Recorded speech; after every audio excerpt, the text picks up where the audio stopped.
Welcome to TribPreps video. We have another Friday reaction to some playoff games, football games that we had tonight. Wisconsin and Minnesota. I'm Todd Sommerfeldt, across from United. We have James Krause here, Andrew Tucker here. We were all out of games, and we'll kind of fill you in on some of the things that we saw tonight. We still have 3 teams playing next week. One in the quarterfinals in Minnesota. I'm sure you can guess who that is. And 2 semifinalists in Wisconsin. So. As we always do, we'll start with our score list. Division III, Rice Lake beat Onalaska tonight, 58-36. In a game Onalaska was in most of it. Ended up kind of getting steamrolled a little bit there at the end, but it seemed like every time I saw updates, they were about a touchdown behind. Yeah, even heading into the fourth quarter, they were still only one score. Yeah, so the Hilltoppers were able to hang there. I think they gave up 440 rushing yards though in this one. Division V, I was at UWL. Aquinas beat Columbus 20-13. Last year's D5 champ, Aquinas, beating last year's D4 champ, Columbus, with the Cardinals dropping down. Division 7, Bangor 17, Cashton 12, James was there. And then over in Minnesota, Section 1 AA final, Caledonia 35, Dover-Eyota 20. Second time Caledonia has beaten Dover this season, and Andrew was there. We'll talk about that. Let's start with Bangor. A game that, a rematch obviously from regular season. Cashton won that one. These teams have played repeatedly in recent years, but Bangor found a way to turn the tables and get this one. Yeah, this was a game, talking with Chase Horseman and Nolan Mitchek and Coach Todd Grant afterwards, that they weren't surprised at all that they were competing in this one and that they won this one. They came out of, when I asked them all what did they take away from their earlier season game and sort of reply to this week facing them again, it was, well, we know we can beat them.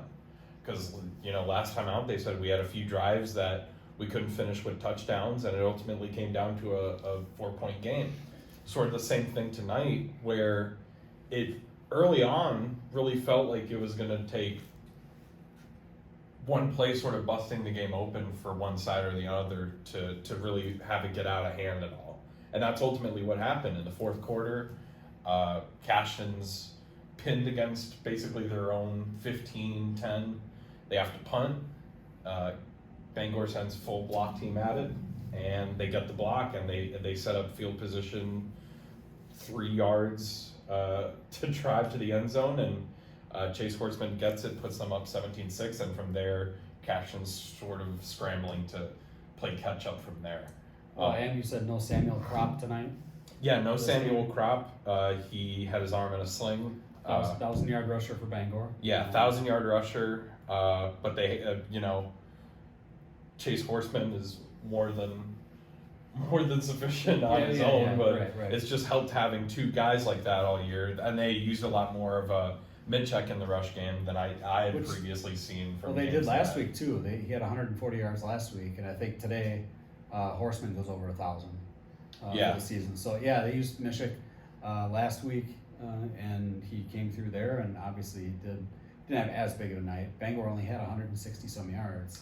Yeah, in this game, and so part of that came down to part of it, I think, in part comes down to they didn't have a ton of drives, but they were just long, eating up clock. They had a drive, 13 plays to get on the board initially to take the lead, 7-6 in the second quarter. Then went on another lengthy drive to basically run out the rest of the half later on and finish that with a field goal.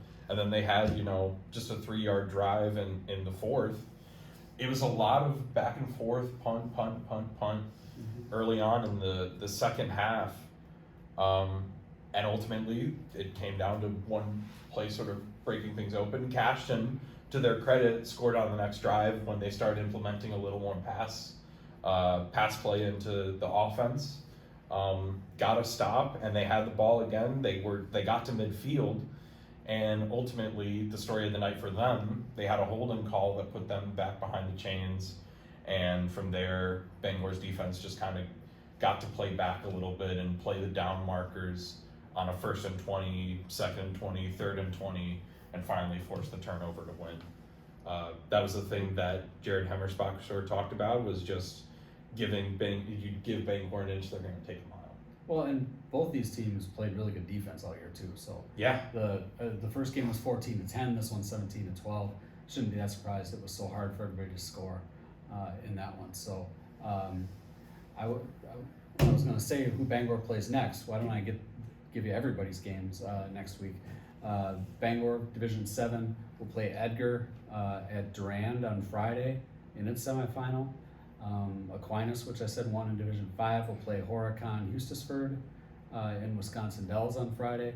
Caledonia, which won, gets Jackson County Central at Rochester on Thursday for a state quarterfinal. And that's Rochester Mayo. Yes. High school, not one of the other high schools or one of the other fields around the area. That's what it says on the bracket anyway. Let's go to Winona tonight, Yes. where Caledonia beat Dover, and look, Caledonia took a big lead. Dover came back. Caledonia took a big lead and then held it. Yes, yeah. Well, in the first match in the regular season, Dover-Eyota jumped out to a 13-0 lead.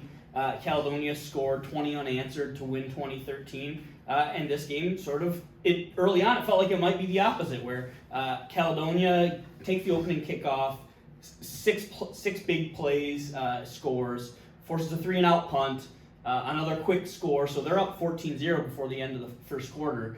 But Dover has a lengthy drive, scores, recovers a fumble on the ensuing kickoff, scores just a couple plays later on the short field, and all of a sudden it's 14-14, and you're thinking, boy, all the momentum's on that Dover sideline.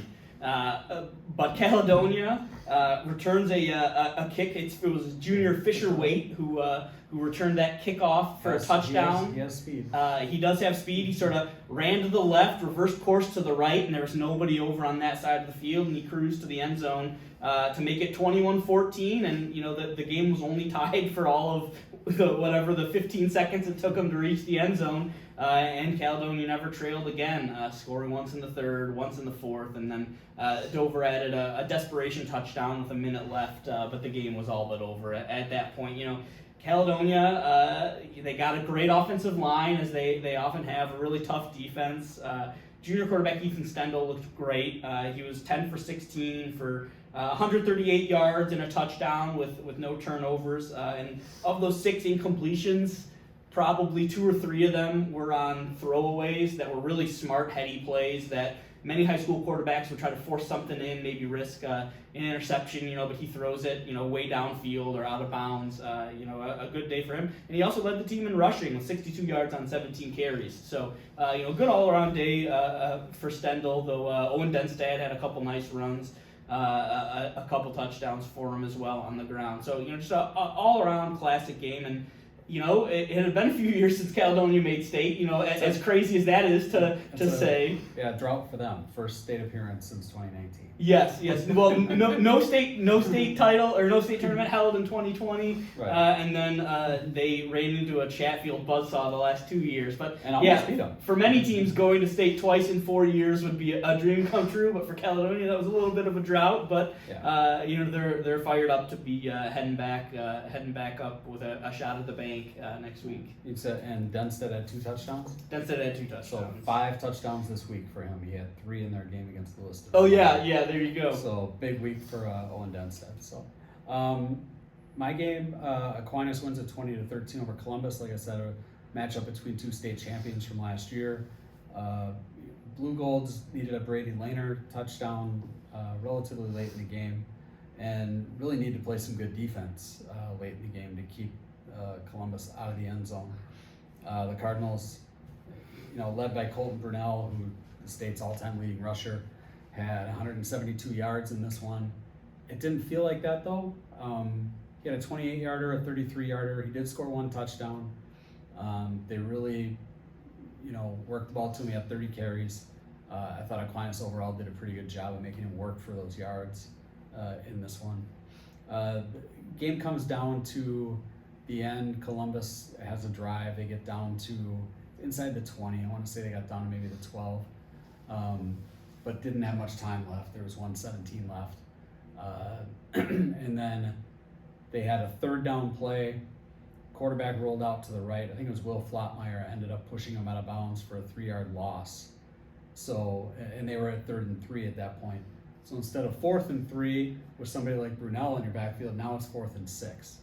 and you're down, about a minute left in the game. So it really kind of handcuffed what they could do, and they needed to come out and throw the ball.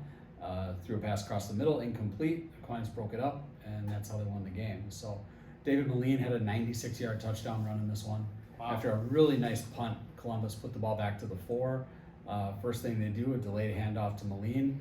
He goes inside, looks outside, makes a cut, and he was gone down the right sideline for 96 yards for a touchdown. So it was good momentum for Columbus on the punt. It was a really good punt.